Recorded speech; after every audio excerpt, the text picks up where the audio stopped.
Sir, the 5 crore people of Andhra Pradesh demand an explanation from the Finance Minister and the Prime Minister.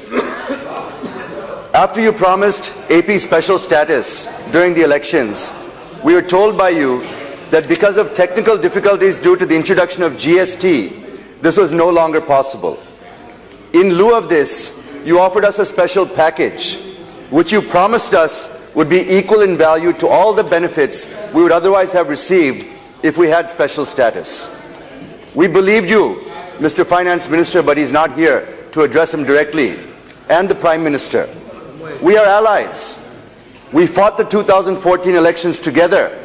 We won based on promises made to the people of Andhra Pradesh. Why shouldn't we trust you?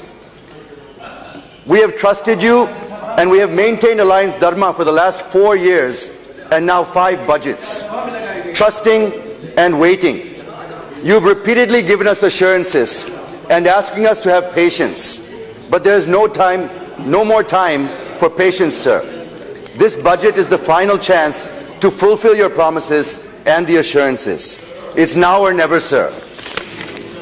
We understand that you have the numbers in the Lok Sabha to render us irrelevant, but let me remind you that elections are fast approaching. Based on current trends, the next general elections will certainly be challenging. If the promises and assurances you made to your ally are not fulfilled, what message does that send to your other allies or potential allies? You must consider, sir. I may be new to politics, but I do understand about trust, an essential requirement for any partnership to continue. I also think that I can safely say that India has not seen her last days of coalition governments. What message do you want to send to your allies and potential allies, Mr. Prime Minister? Your allies are feeling neglected, betrayed, and humiliated, as are the 5 crore people of Andhra Pradesh. We demand an explanation. In the budget, there is no mention of Amaravati, of Polavaram, our railway zone, deficit budget, special package, not to mention the other commitments made in the AP Reorganization Act and the assurances made on the floor of the Rajya Sabha by then Prime Minister Sri Manmohan Singh ji, without which this bill would not have been passed and therefore should be considered sacrosanct. Some of your party leaders are trying to convince you that somehow your party can grow in Andhra Pradesh by breaking the promises and weakening the Telugu Desam party. Seasoned advisors of the Congress president convinced her as well in 2014 of an ill-advised strategy and paid a very dear price. From being the strongest state unit in the country for the Congress, it went to 0 out of 25 MPs and 0 out of 175 MLAs, where it's likely to stay for a very long time. The Congress thought that by betraying the people of Andhra Pradesh, it would ensure a win in Telangana, and the TRS would merge with it. The Congress also had expected, because of a secret deal between them and the YSRC, they would win in AP and would also support them, if not merge.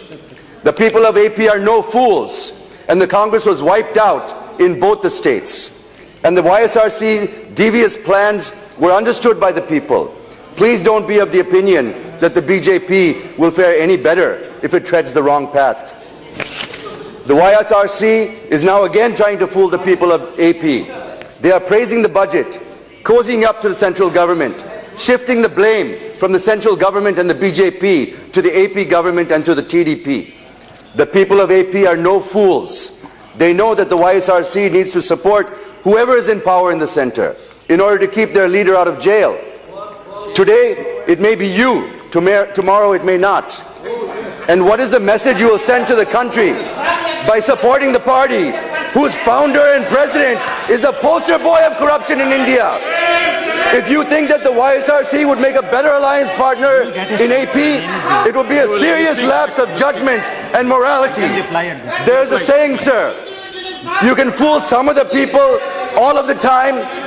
You can fool all of the people. I did not name anybody. I did not name anybody. Sir, there's a saying, you can fool some of the people all of the time, you can fool all of the people some of the time, but you can't fool all of the people all of the time. Yes. And let me assure you, Mr. Prime Minister, the TDP and the people of Andhra Pradesh are certainly no fools. We demand an explanation. Our CM has visited Delhi 29 times. He's met the Prime Minister, Finance Minister, Home Minister multiple times, and every concerned minister to get the promises and assurances fulfilled. He has submitted report after report, the latest report being here. The latest report being here, sir. You can see how detailed this report is. This is not the first report. So many reports have been given to every department. It's a shame. It's shameful for the government to still say they're waiting for information or that they're still examining the situation. Sir, there are 19 items just in the AP Reorganization Act alone that are yet to be fulfilled. I'm not going to cover all of them. I'm only going to focus on 5 main items that because of the paucity of time. But there are 19 items just in the Reorganization Act alone. These include, I won't go into detail, but let me read them out.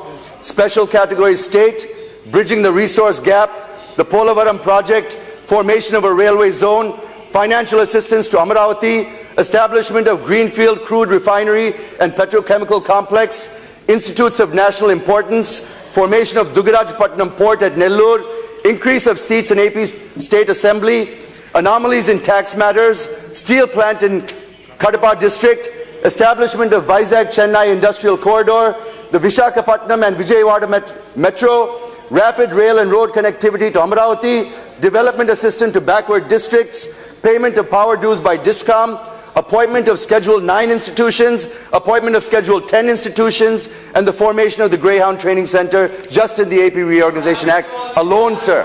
Not to mention other assurances made to us.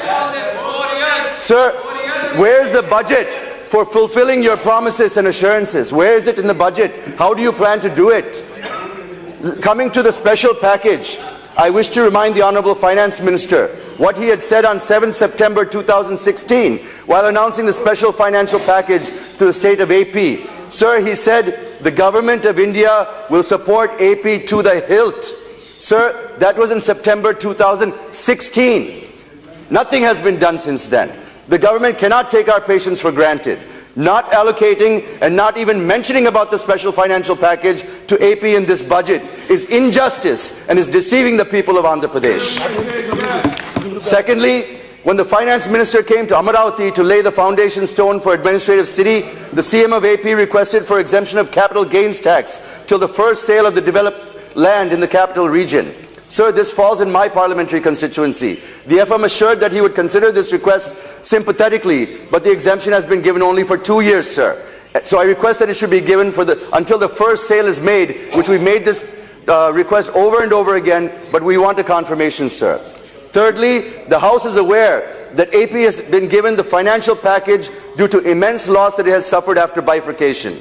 The House is also very well aware that the financial packages with different nomenclatures were announced to various states and regions earlier, and we also know the fate of those announcements, sir. So looking at the past experience, the people of AP are very apprehensive that this financial package may also meet the same fate. Hence, there have been numerous demands from various quarters and also from our CM for giving legislative backing to the entire financial package announced on September 6, 2016, and also to implement the package in a fixed time frame. In view of the above, I demand the Finance Minister, through this House, to immediately release the financial package announced and also give legislative backing to the special financial package to legitimize the announcements made by the Finance Minister. I'm sure he would reply to this when he replies to the debate. Sir, coming to assurances given during bifurcation, the Government of India promised to give equal amount that the special category status would get as a special package. So I don't want to go into the special category status issue right now. Secondly, the PM also assured on the floor of Rajya Sabha a special development package, the then Prime Minister, a special development package would be given to 7 backward districts of Rayalaseema and North Coastal Andhra, and it will be on the lines of the Koraput, Bolangir, Kalahandi special plan in Odisha and the Bundelkhand special package in Madhya Pradesh and UP. But so far, the Government of India has given just 1,050 crores or 50 crores per district every year for 3 years. While the package given to KBK and Bundelkhand is 6,000 crores. Only 1,050 crores is given to AP, and even the 50 crores is stopping after this year, sir.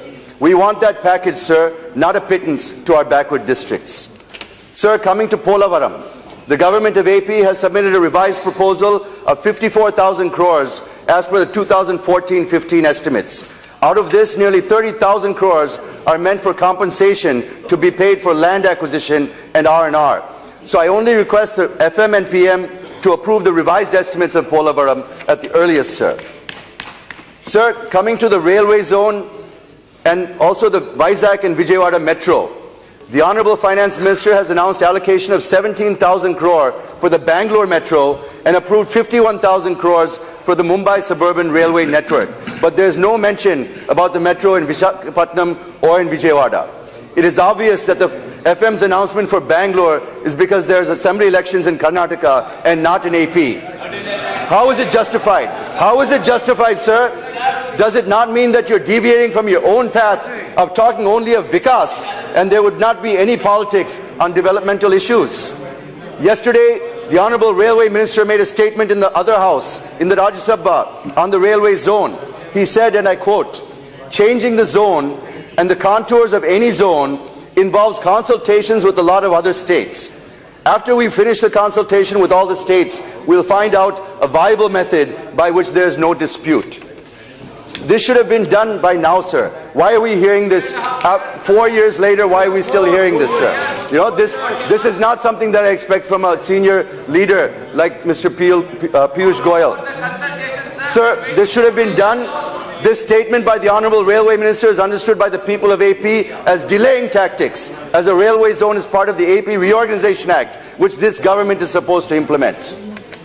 Sir, coming to our new capital of Amaravati, Section 94(3) of the Act, the AP Reorganization Act says, the central government shall provide special financial support for the creation of essential facilities in the new capital of the successor state of Andhra Pradesh, including Raj Bhavan, High Court, Government Secretariat, Legislative Assembly, Legislative Council, and such other essential infrastructure, unquote.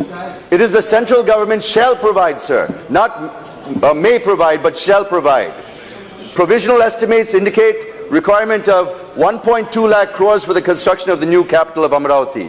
But just for the essential infrastructure, including the Raj Bhavan, Secretariat, High Court, Legislative Assembly and Council, the land development is estimated to cost around 42,935 crores over the next 5 years.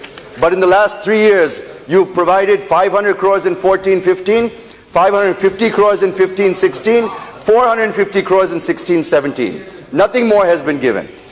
1,000 crores of this has been given for specific projects in Vijayawada and Guntur for underground drainage, not even for the capital city. So I request the Finance Minister to release at least 10,000 crores annually so that in the next 4 to 5 years, the 42,935 crores can be given to construct our Raj Bhavan, Secretariat, High Court, Assembly, and the infrastructure around that that's required to maintain it, sir. Sir, the Finance Minister made a statement in the Rajya Sabha and said that he has directed the Expenditure Secretary to sit with officials from AP and finalize about the deficit budget. Officials from AP have reached today and would be discussing with the Expenditure Secretary and others. So I will speak about this only after the outcome of those meetings. But that is definitely an area of concern to us, sir. Sir, coming to allocation to institutions. The allocation to various institutions mandated to be set up in AP, as per the AP Reorganization Act, they are a pittance, sir, in this budget. With such paltry allocations every year, it would take 10 to 30 years for these institutions to become a reality. Just to give an example, they announced the setting up of AIIMS in Amaravati, in our new capital, which also happens to be my parliamentary constituency, sir. The estimated cost is 1,618 crores, but so far, not even a single penny has been allocated. This year, some money given to AIIMS in various states, but there's no specific mention about AIIMS in AP, sir. Maybe again because elections are not coming up in AP. So, in the same way, I have figures for every institution and allocations to others, such as the Vizag Steel Plant, the Dredging Corporation of India, the Hindustan Shipyard, the Vizag Port Trust, where allocations are minuscule. The overall allocations made to AP comes to 1,814 crores. And it is no exaggeration when I say that the Telugu movie Bahubali's collections are more than the funds allocated to our state, sir. If the people of AP gave 0 seats to the Congress for passing the AP Reorganization Act, imagine what they would think about the BJP for not even fulfilling the minimum requirements contained in this act. We demand an explanation, failing which we have no option than to consider you acting in bad faith. Let me repeat, we will have no option than to consider you acting in bad faith, and we'll certainly have to reconsider why are we in this relationship. I'm sure you will understand, as will your other allies and potential allies in this very critical election year. This is your last chance to fulfill your promises and assurances and to maintain the alliance dharma, which we have maintained till now very patiently. It gives us no joy to be in this position and to deliver this message to a friend and an ally, but you have given us no other option and no other choice. It's now or never. We still have belief and trust in the Finance Minister and Prime Minister, but we demand a comprehensive explanation. And let me remind you again, the people of AP are no fools.